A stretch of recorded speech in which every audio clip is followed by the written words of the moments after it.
This weekend in Carmel at Feinstein's, the one and only Adam Pascal is going to be performing. You know him from hits like Rent on Broadway, where he was nominated for a Tony, and he is now talking to us now ahead of his performances. Thank you so much for taking time to be with us. We appreciate it. Of course, absolutely. Thanks for having me. When you look at your career, and the list is incredibly long, what sticks out to you most in that time frame? Well, I got to be honest with you. What sticks out the most is the overall actual situation, in that I didn't start out in my life as an actor or a theater performer. I grew up playing in rock bands. And so the fact that this has been my career is so incredible to me. I have to be honest with you. And it's the right place for me. I know that, and that's why I've stayed on this path all of this time. But, you know, when I think about growing up and what my dreams were and what my ideas were about what my future would be, theater never occurred to me. And it's the most wonderful deviation of a path I could have ever imagined. What is it about theater that you think made that transition so, I guess, fun for you, and something that you were like, yeah, that's where I need to be?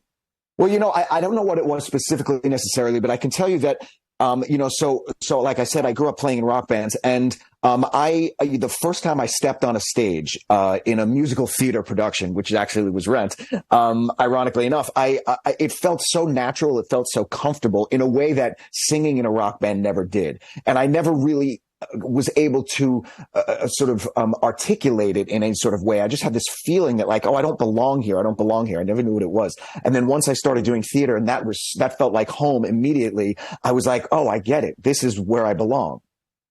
So talking about your show coming up this weekend at Feinstein's, you obviously are not coming with a whole Broadway production. It's you and your amazing talents. What's that like when you go from performing in an ensemble like that to, hey, this is me and it's raw and this is what you're getting? It's scary.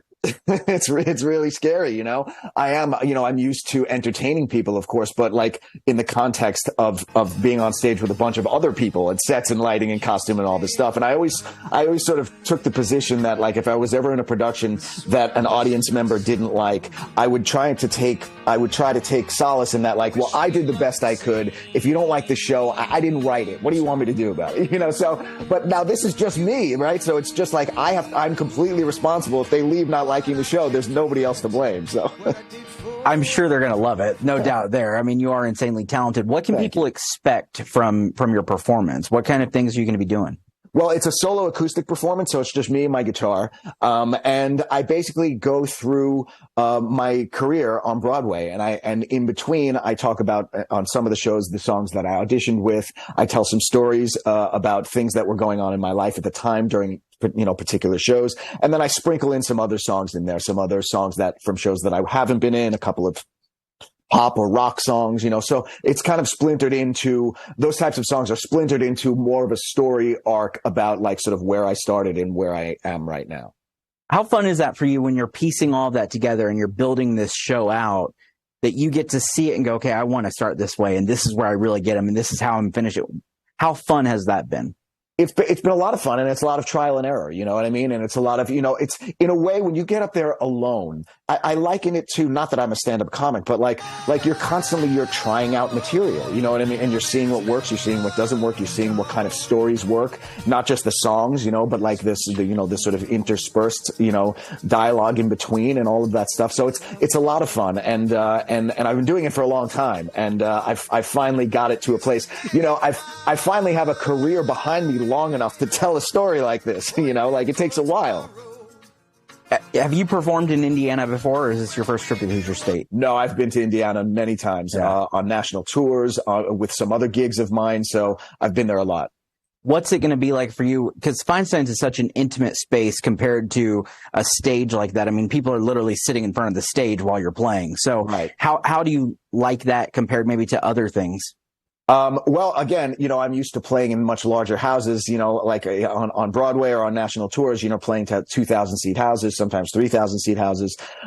This obviously is a much, much, much more intimate setting, but so much more appropriate for what I'm doing. So it really does feel like sort of an intimate living room environment. And I really like that when it's just me and my guitar and I'm talking. I feel like I'm just talking to a small gathering of people, Tickets still on sale, I presume? Tickets are still on sale. Absolutely. Awesome. Well, it's going to be a great show this weekend, Friday and Saturday at Feinstein's at Hotel Carmichael in Carmel. Adam, thank you so much for taking time to chat with us. And it's going to be a real treat for people who are in attendance. So we appreciate you spending time with us here on Lifestyle Live. Thank you so much. Appreciate it. Awesome. Take care.